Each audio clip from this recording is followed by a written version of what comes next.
والصلاة والسلام على سيد الأنبياء والمرسلين وعلى آله وأصحابه الطيبين الطاهرين أما بعد فأعوذ بالله من الشيطان الرجيم بسم الله الرحمن الرحيم أولئك كتب في قلوبهم الإيمان وأيدهم بروح منه قال النبي صلى الله تعالى عليه وآله وسلم لا يؤمن أحدكم حتى أكون يقال إنه مجنون أو كما قال صلى الله تعالى عليه وآله وسلم صدق الله وصدق رسول الله صلى الله تعالى عليه وآله وسلم غوث اعظم بمنی بے سر و ساما مددے قبلہ دی مددے کعبہ ایمان مددے انتظار کرم تست من عینی رائے خدا جو خدا بینو خدا دا مددے بگرداب بلا افتادہ کشتی ضعیفانو شکستہ رات و پشتی بحق کے خواجہ عثمان ہارون مدد کن یا معین الدین چشتی مدد کن یا معین الدین چشتی مدد کن یا معین الدین چشتی منبر پرونق افروز مخدوم گرامی قدر حضرت شہزادہ بالگرام پیر سید اسلم میاں صاحب مقدس اللہ العالی برادر ذی وقار شہزادہ امانت اعلیٰ حضرت علامہ حافظ و قاری رضا رسول صاحب خطیب اہل سنت حضرت علامہ احمد رضا صاحب حضرت علامہ عمران حرفی صاحب اور ہماری محفل کے بہترین ناظم جناب مولانا یوسف رضا صاحب جملہ ذوی الاحترام ذوی الاحتشام باصفا علماء کرام حضرت مولانا عاشق صاحب اور بھی شکاری ماہ کی تسخیر آفتاب کروں کسے میں ترک کروں کس کا انتخاب کروں یہ بزم میں ہے جام جم نہیں یہاں کوئی کسی سے کم نہیں السلام علیکم ورحمۃ اللہ وبرکاتہ انتہائی احترام و عقیدت کے ساتھ اپنے اور ساری کائنات کی مرکز عقیدت انی سے بے کساں چارہ سازے ترک مندہ ہم غریبوں کے غم گسار ہم فقیروں کی ثروت شہر یار ارم تاجدار حرم نوبہار شفاعت شب اسرا کے دولہا نوشے بزم جنت دانائے سبل مولائے کل ختم الرسل خسرو خوباں سیاح لامکاں وجہ کن فکاں در اللہ المکنون سر اللہ المخزون عالم ما کانا وما یکون آب و گل انبیاء جانو دل اصفیاء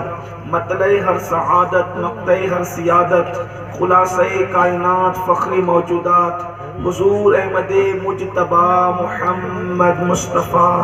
ارواح نافدہ صلی اللہ تعالی علیہ وآلہ وصحبہ وبارک وسلم کی بارگاہ بے کس پناہ میں جس طریقے سے پڑھاؤں بلند آواز سے میرے ساتھ مل کر پڑھیں الصلاۃ والسلام علیک یا رسول اللہ الصلاۃ والسلام علیک یا نبی اللہ الصلاۃ والسلام علیک یا حبیب اللہ وعلی آلک واصحابک یا نور اللہ صلی اللہ تعالی علیہ وسلم پھر کے گلی گلی تباہ ٹھوکریں سب کی کھائیں کیوں پھر کے گلی گلی تباہ ٹھوکریں سب کی کھائیں کیوں دل کو جو عقل دے خدا تیری گلی سے جائیں کیوں رخصت قافلہ کا شور گش سے ہمیں اٹھائے کیوں سوتے ہیں ان کے سائے میں کوئی ہمیں جگائے کیوں جان ہے عشق مصطفیٰ روز فضو کرے خدا جس کو ہو درد کا مزہ ناز دوائے ہے کیوں ہے تو رضا نرا ستم جرموں پہ گر لجائے ہم کوئی بجائے سوز غم ساز طرب بجائے کیوں آج کی یہ محفل فخر زمین و زمن امام اہل سنن مجدد میت ماضیہ، امام اہل سنت کنز الکرامت جبل الاستقامت، امام احمد رضا خان محدث بریلوی رحمت اللہ تعالی علیہ کے جشن 100 سالہ کے موقع پر پیلی بھیت شریف کی سرزمین پر انعقاد پذیر ہے، اور آپ نے سر شام سے لے کر اب تک، جبکہ اب فجر کا وقت شروع ہونے کے بالکل قریب ہے، مجھ سے بہت بڑے بڑے علماء، خطبہ، مفکرین، داعیان دین سے ان کے ملفوظات، خطابات سماعت فرمائے،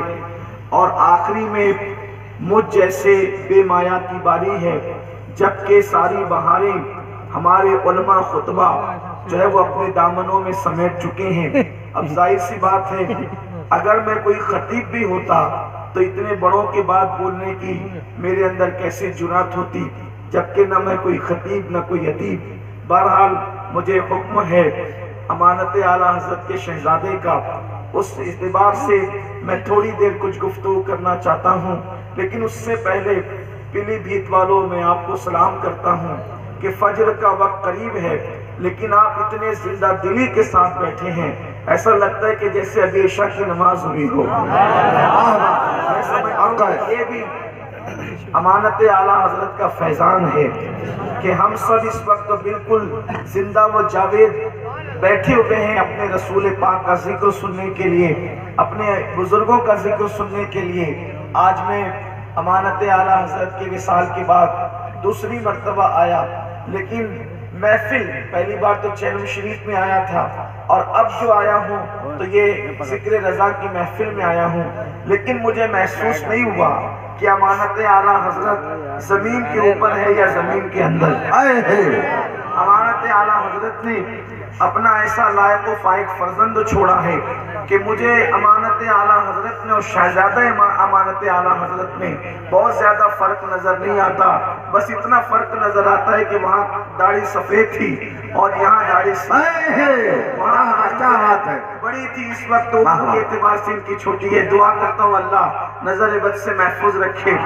چونکہ اب کوئی بہت تفصیلی کوئی تمہید یا کوئی گفتگو کا وقت نہیں، میں ڈائریکٹ اپنی گفتگو کا آغاز کرنا چاہتا ہوں۔ امام اہل سنت سیدی اعلیٰ حضرت امام احمد رضا خان محدث بریلوی رحمت اللہ تعالی علیہ اپنے دور کے عظیم مفکر، عظیم مدبر، عظیم داعی دین، عظیم ماہر معاشیات، عظیم ماہر سیاسیات، اسی طریقے سے عظیم صوفی، عظیم اپنے وقت کے داعی دین، عظیم مصلح اعظم، وہ بڑے عظیم تھے، لیکن امام اہل سنت امام احمد رضا کا سب سے بڑا کارنامہ کیا ہے؟ اس لیے کہ آپ بہت باتیں سن چکے، میں مکرر کوئی بات یا ریپیٹ نہیں کرنا چاہتا، صرف آپ کی فکر کو ایک ایسی طرف لے جانا چاہتا ہوں۔ امام احمد رضا کے احسان تلے ہم سنی بر صغیر کے صرف نہیں، بلکہ جہاں تک امام احمد رضا کی آواز پہنچی ہے وہاں سب لوگ ان کے احسان مند کیوں ہیں، ان کے احسان تلے دبے ہوئے کیوں ہیں؟ اس کی سب سے بڑی وجہ یہ ہے کہ امام احمد رضا کا جو دور ہے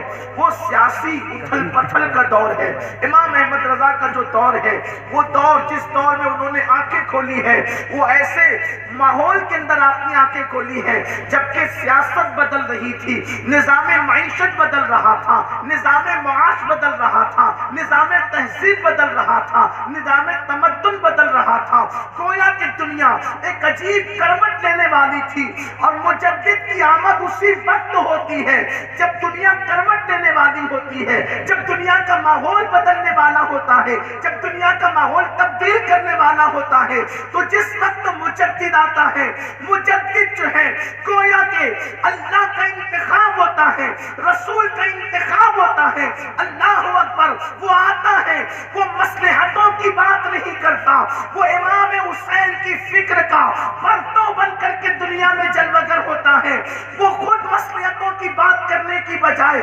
حالات بدلتا ہے، حالات میں انقلاب پیدا کرتا ہے۔ امام اہل سنت کا دور ایسا ہی دور تھا، اس دور میں امت کو نبی سے دور کرنے کی کوشش کی جا رہی تھی۔ یاد رکھیں، ہر دور میں، ہر زمانے میں، ہر عصر میں امت کو نبی سے دور کرنے کی کوشش کی گئی ہے۔ بالخصوص صلیبی جنگوں کے بعد اسلام دشمن طاقتوں نے محسوس کیا مسلمان بھوکا ہے پھر بھی کامیاب کامیاب ہے، مسلمان پیاسا ہے پھر بھی کامیاب ہے، مسلمان کے جسم پر لباس مکمل نہیں پھر بھی کامیاب ہے۔ مسلمان کی کامیابی کی وجہ کیا ہے؟ تو اس کے بعد انہوں نے محسوس کیا تھا مسلمان کے پاس سے سب چھین لیا جائے، سب لے لیا جائے، اس کے بعد بھی مسلمان پرعزم کیوں ہے، با ہمت کیوں ہے، با حوصلہ کیوں ہے؟ تو اقبال اس کی ترجمانی کرتے ہیں، یہ فاقہ کش کہ موت سے ڈرتا نہیں کبھی، یہ فاقہ کش کہ موت سے ڈرتا نہیں کبھی، روح محمد اس کے بدن سے نکال دو، فکر عرب کو دے کے فرنگی تخیلات، اسلام کو حجاز و یمن سے نکال دو، ہند کی سرزمین اور پوری دنیا سے خلافت اسلامیہ کا خاتمہ کرنے کے بعد انگریزی سامراج جو ہے اپنے پنجوں کو گاڑنے کی کوشش کر رہا تھا، اور اس کے لیے ضروری تھا فکر خیر آبادی ختم کر دیا جائے، کافی مراد آبادی کی فکر ختم کر دی جائے، اللہ اکبر، لوگوں کے دلوں سے محبت رسول کا، عشق رسول کا جوہر چھین لیا جائے، اس لیے کہ مسلمان نمازی رہ جائے لیکن عاشق رسول نہ رہ جائے، مسلمان داڑھی والا رہ جائے عاشق رسول نہ رہ جائے، مسلمان جو ہے اللہ اکبر مالا جپتا رہ جائے عاشق رسول نہ رہ جائے، مسلمان بخاری اور مسلم کی باتیں تو کرے لیکن عاشق رسول نہ رہ جائے، عشق رسول چھینا جائے، سرمایہ حیات چھینا جائے، دلوں کی زندگی چھینی جائے، اللہ اکبر، یہ سب کچھ کیا جا رہا تھا۔ اس وقت اللہ نے امام احمد رضا کو مجسم عشق رسول بنا کر کے دنیا کے اندر جلوہ گر فرمایا۔ امام احمد رضا ایسے فنا فی الرسول تھے، ایسے فنا فی الرسول تھے کہ اللہ اکبر، وہ جدھر دیکھتے ان کو اپنے محبوب کا جلوہ نظر آتا، وہ جدھر دیکھتے ان کو اپنے محبوب کا جلوہ نظر آتا، اس لیے کہ فنا فی الرسول کہتے ہی اس کو ہے، فنا کہتے ہی اس کو ہے، جہاں دیکھیں جلوہ یار نظر آئے، جلوہ محبوب نظر آئے۔ آپ دیکھیں کہنے والے کہتے ہیں کہ زلیخا کو حضرت یوسف علیہ السلام سے اتنا پیار ہو گیا تھا کہ زلیخا تاروں کو دیکھتی تھی تو تاروں کو یوسف کہتی تھی، اسی طرح سے درخت کے پتوں کو دیکھتی تھی تو پتوں کو یوسف کہتی تھی، وہ اپنے گلاس کو دیکھتی تھی تو گلاس کو یوسف کہتی تھی، وہ اپنے ہار کو دیکھتی تھی، وہ اپنے ہار کو یوسف کہتی تھی۔ اس طرح کے لوگ کہتے ہیں، لیکن صوفیہ کہتے ہیں نہیں، باطل تو ہی پسند ہے، حق لا شریک ہے۔ تاروں کو یوسف کہنا یہ یوسف کی توہین ہے علیہ السلام، درختوں کے پتوں کو یوسف کہنا یہ جناب یوسف کی توہین ہے۔ تو کافر وہ یوسف کیوں کہتی تھی؟ کہ وہ پتوں کو نہیں کہتی تھی، حسن یوسف میں، عشق یوسف میں اتنی فنا تھی کہ وہ پتے دیکھتی تھی تو پتوں میں جلوہ یوسف نظر آتا تھا، وہ تارے دیکھتی تھی تو تاروں میں جلوہ یوسف نظر آتا تھا۔ اللہ اکبر، اگر اتنی بات سمجھ گئے تو آؤ میرے امام کی طرف۔ میرا امام احمد رضا، امام عشق و محبت، ایسے فنا فی الرسول تھے، انہوں نے جو دیکھا ان کو محبوب کا جلوہ نظر آیا، بے سچ وہ جو دیکھتے محبوب کا جلوہ نظر آتا، اور وہ پوری دنیا کو اپنے نبی کی طرف بلانا چاہتے تھے، پوری دنیا کو محمد الرسول اللہ کی طرف بلانا چاہتے تھے،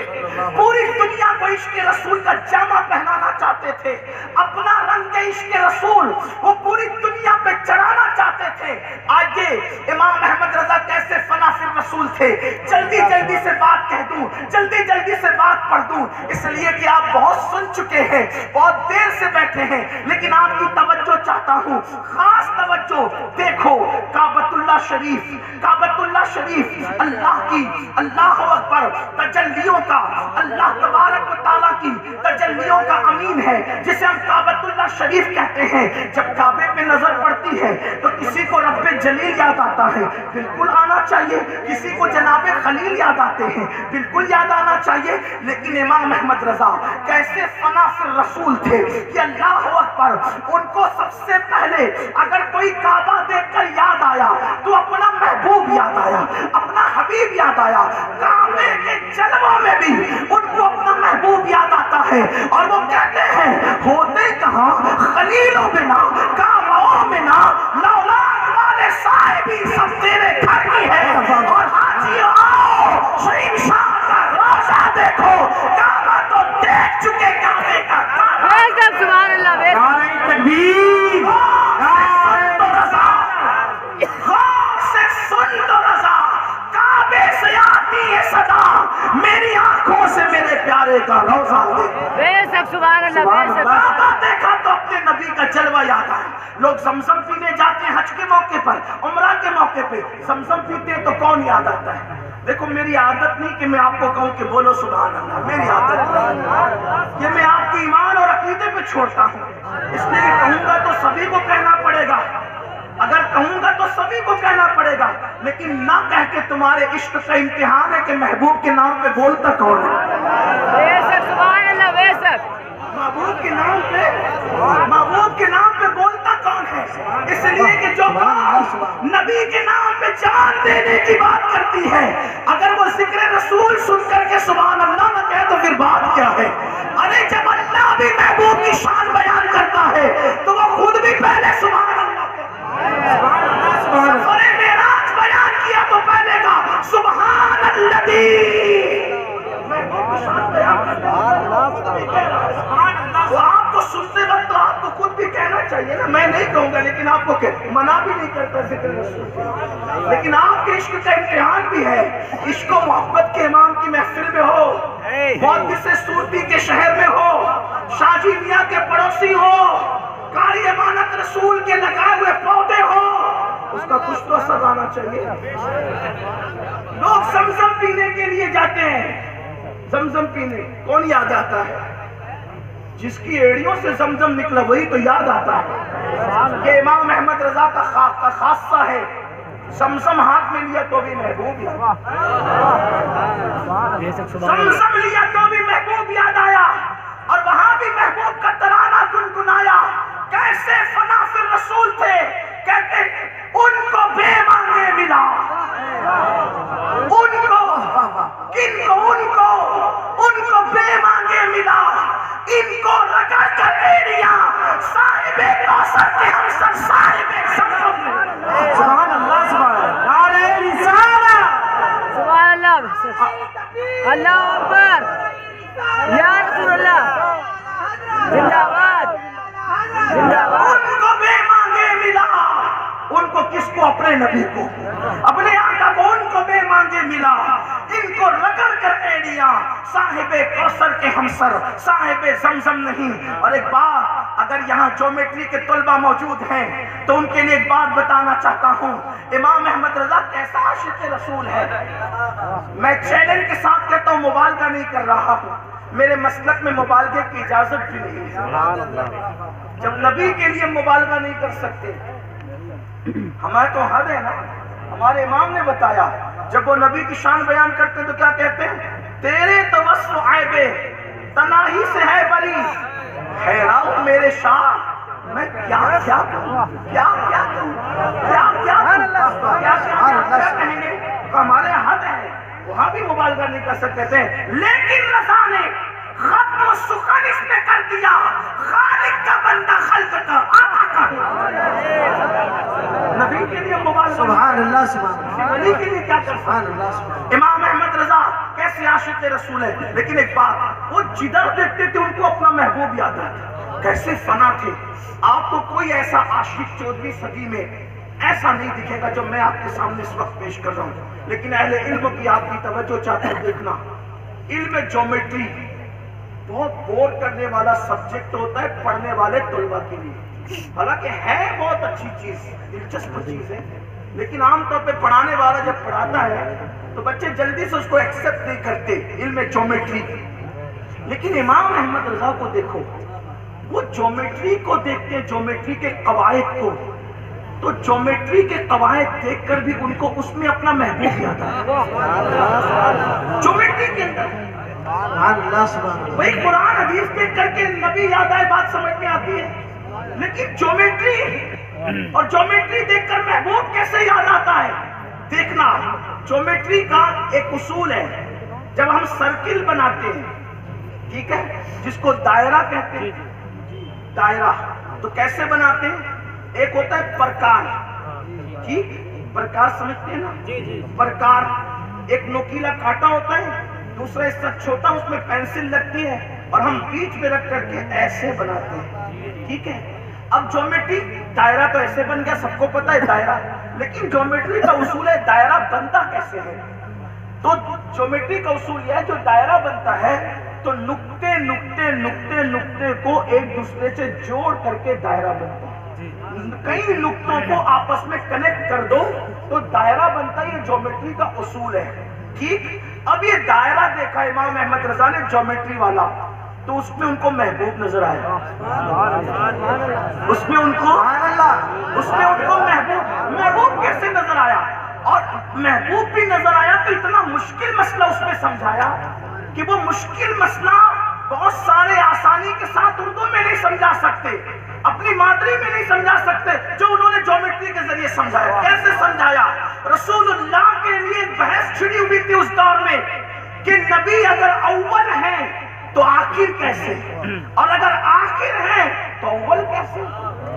جو آخر ہوگا وہ اول نہیں ہو سکتا،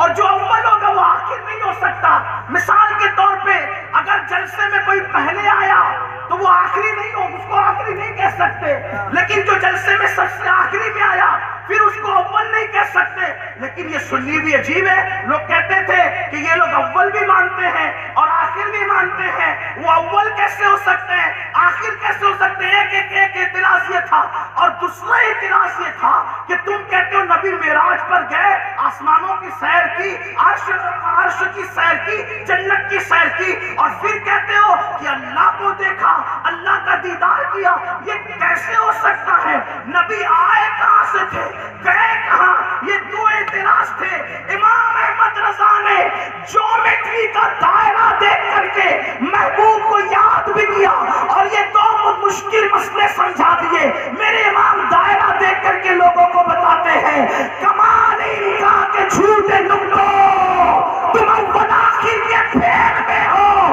کمال انکا کے جھوٹے نقطوں، تم اول آخر کے پھیر میں ہو۔ محیط کی چال سے تو پوچھو کدھر سے آئے کدھر نعرہ تکبیر، نعرہ رسالت، فیضان اعلی حضرت امام اہل سنت، تاجدار اہل سنت، فیضان مفتی اعظم ہند حضرت علامہ سید امیر القادری صاحب قبلہ، ان سے 100 سالہ برِ صغیر کی پوری تاریخ کو چیلنج کرتا ہوں۔ جیومیٹری کے نکات کو دیکھ کر اگر کسی نے نبی کی عظمت سمجھائی ہو تو ایسے عالم کو لا کے پیش کرو، وہ میرے امام احمد رضا کے سوا کوئی نظر نہیں آیا۔ واہ واہ واہ، سبحان اللہ سبحان اللہ۔ اور اپنی گفتگو کو سمیٹتے ہوئے کروں، جیومیٹری میں تو نبی کی عظمت سمجھائی، علم موسمیات کے بھی وہ ماہر تھے۔ ہم جب کہتے ہیں کہ وہ 108 علوم و فنون کے ماہر تھے، وہ کہتے کیسے تھے؟ ہم کہتے کیسے تھے؟ ہم تو بہت چھوٹے لوگ ہیں، لیکن ان کو اللہ نے موسمیات کا علم بھی عطا کیا تھا، اور وہ اس میں بھی نبی، وہ علم بھی پڑھا تو نبی نظر آیا، نبی کا جلوہ نظر آیا۔ دیکھو علم موسمیات کا قاعدہ کیا ہے؟ جب 14ویں رات کا چاند نکلتا ہے، اس کے ارد گرد جو ہے سیاہ بادلوں کا حالہ بنتا ہے، تو لوگ سمجھ جاتے ہیں 14ویں رات کے چاند کے ارد گرد جب سیاہ بادلوں کا حالہ بنے گا تو پھر تکلیف والی برسات نہیں ہوگی، نقصان والی برسات نہیں ہوگی، باڑھ والی برسات نہیں ہوگی، فصلوں کو تباہ کرنے والی برسات نہیں ہوگی، بلکہ برسات کون سی ہوگی؟ رحمت والی برسات ہوگی۔ یہ علم موسمیات کا قاعدہ ہے۔ امام احمد رضا نے جب علم موسمیات کا یہ اصول پڑھا تو اس میں بھی ان کو اپنے نبی نظر آئے، اور اس اصول میں بھی انہوں نے نبی کی نعت کہی۔ وہ کہتے ہیں لَقَا قَدْرٌ فِي الْوَجْهِ الْأَجْمَلِ خَطْحَانِ مَا ظُلْفُ عَبْرِ یَجَلِ۔ یا رسول اللہ، لَقَا قَدْرٌ، آپ جو ہے وہ 14ویں رات کے چاند ہے، وَجْهِ الْأَجْمَلِ، اور آپ کا چہرہ بڑا خوبصورت ہے نا۔ اور پھر کہتے ہیں اللہ اکبر، خطحانِ مَا ظُلْفُ عَبْرِ یَجَلِ، آپ کی جو داڑھی ہے وہ 14ویں رات کے ارد گرد حالے کی طرح ہے، اور آپ کی زلفیں جو ہے وہ ابر کی طرح ہے، بادلوں کی طرح ہے۔ تو کہتے ہیں لَقَا قَدْرٌ فِي الْوَجْهِ الْأَجْمَلِ خَطْحَانِ مَا ظُلْفُ عَبْرِ یَجَلِ، تورے چندن چندر کرو